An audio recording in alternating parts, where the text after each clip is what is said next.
આજના વિડીયોમાં બાળકો આપણે ધોરણ 5 પર્યાવરણમાં 21મો પાઠ છે જેવા પિતા તેવી દીકરી તેનું નવી સ્વાધ્યાય પોથી ભાગ 4ની અંદર જે સ્વાધ્યાય કાર્ય આપવામાં આવેલું છે તે સ્વાધ્યાય કાર્ય સમજીને તેના જવાબો લખવાના છીએ.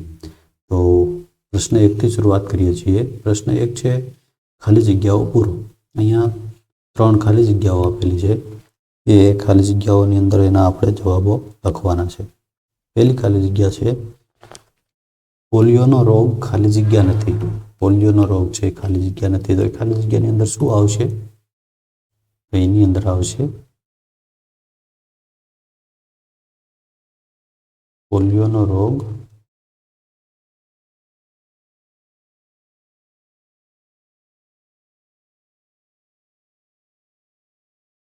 વારસાગત નથી. બીજું છે ગ્રેગર મેન્ડલે ખાલી જગ્યાના છોડ પર પ્રયોગો કર્યા હતા. શેના છોડ પર પ્રયોગો કર્યા હતા? તો ગ્રેગર મેન્ડલ છે એણે વટાણાના છોડ પર પ્રયોગો કર્યા હતા. ત્રીજું છે થોડા લક્ષણો કે ટેવો આપણને ખાલી જગ્યા તરફથી મળે છે અને થોડા કૌશલ્યો આપણે ખાલી જગ્યામાંથી શીખીએ છીએ.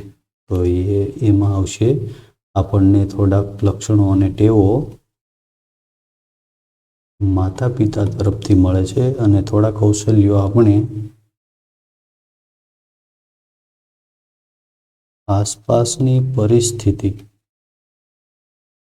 પરિસ્થિતિમાંથી શીખીએ છીએ. આગળ ખરા ખોટા વિધાનો છે. પ્રશ્ન 2 છે નીચેના વિધાનો ખરા છે કે ખોટા તે જણાવો. તો ખરા ખોટા વિધાનો આપણે જોવાના છે. તો એમાં પહેલું છે પરિવારના દરેક સભ્યના નખ એક સરખા હોય છે. પરિવારના દરેક સભ્યના નખ એક સરખા હોય છે. સાચું છે ખોટું? એ ખોટું છે. બીજું છે મમ્મી અને દીકરીના વાળનો રંગ એક સરખો ન પણ હોય. તો એ સાચું છે. ત્રીજું છે દરેક માણસની બંને આંખો સરખી જ હોય છે. તો એ પણ સાચું છે. ચોથું છે દાદા પિતા પુત્રનો અવાજ અલગ અલગ જ હોય છે. તો એ સાચું છે. આગળ પ્રશ્ન 3 છે પ્રશ્નોના જવાબ લખો. પ્રશ્ન 3 છે નીચેના પ્રશ્નોના જવાબ લખો. એમાં પહેલું છે પોલિયોના રોગને ફેલાતા કેવી રીતે અટકાવી શકાય? પોલિયોના રોગને ફેલાતો કેવી રીતે અટકાવી શકાય?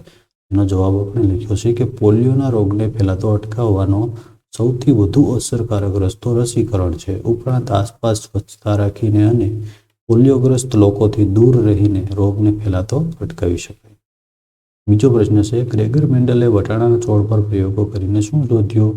તો ગ્રેગર મેન્ડલે વટાણાના છોડ પર પ્રયોગો કરીને શોધ્યું કે જે વટાણાનો રંગ અથવા તેની સપાટી જેવી હોય તેના છોડ પર જે વટાણા આવનારા છે એ વટાણા પણ એના જેવા જ હશે. એને વટાણાનો રંગ અને એની સપાટી જે વટાણાથી છોડ થયો છે એના જેવા જ થશે.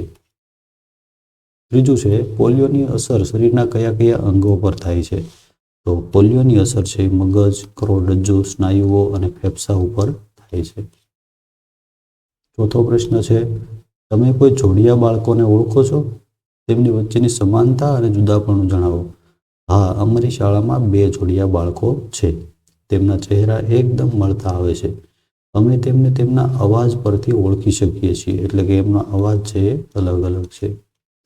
પ્રશ્ન 4 છે કોષ્ટકની વિગતો જણાવો. જો અહીં તમારું અંગ અથવા ટેવ અથવા લક્ષણ છે એ અહીંયા આપેલું છે. એનો દેખાવ અને રંગ આપણે કહેવાનું છે અને કોના તરફથી તમને એવું મળ્યું છે, માતા તરફથી કે પિતા તરફથી, એ તમારે કહેવાનું છે. તો પહેલું છે વાળ. તો વાળ છે એનો દેખાવ અને રંગ તો કે કાળો છે. જો તમારે તમારો વાળનો રંગ કેવો છે એ તમારે લખવાનું. જો ભૂરા કલરના હોય તમે એ પણ લખી શકો છો.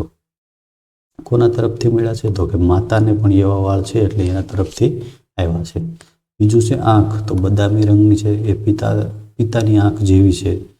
ચામડીનો રંગ તો કે ઘઉંવર્ણો. મમ્મી અને પપ્પા બંને તરફથી મળેલું છે. હાસ્ય તો એનો કોઈ રંગ કે દેખાવ હોતો નથી એટલે આપણે લખ્યું નથી.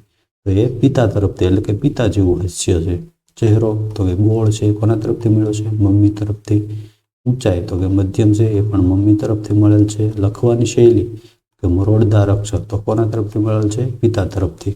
તો તમે આ જો નમૂનારૂપ જવાબ છે, વિગત જે લખેલી છે એ નમૂના માટે છે. તમે તમારું જે છે એ બધી વિગતો તમારે તમારી જોઈને ભરવાની છે કે તમારા વાળ કેવા છે, આંખ કેવી છે, ચામડીનો રંગ કેવો છે, હાસ્ય કેવું છે અને કોને મળતું આવે છે, માતાને કે પિતાને, એ તમારે તમારી જાતે નક્કી કરી અને લખવાનું છે. પ્રશ્ન 5 છે, વારસાગત રોગ એટલે શું? કોઈ પણ 5 વારસાગત રોગોના નામ લખો. તો વારસાગત રોગ એટલે એવા રોગો કે જે માતા અથવા પિતા તરફથી બાળકોમાં આવે છે. આ રોગો જનીનોમાં ખામીના કારણે થાય છે.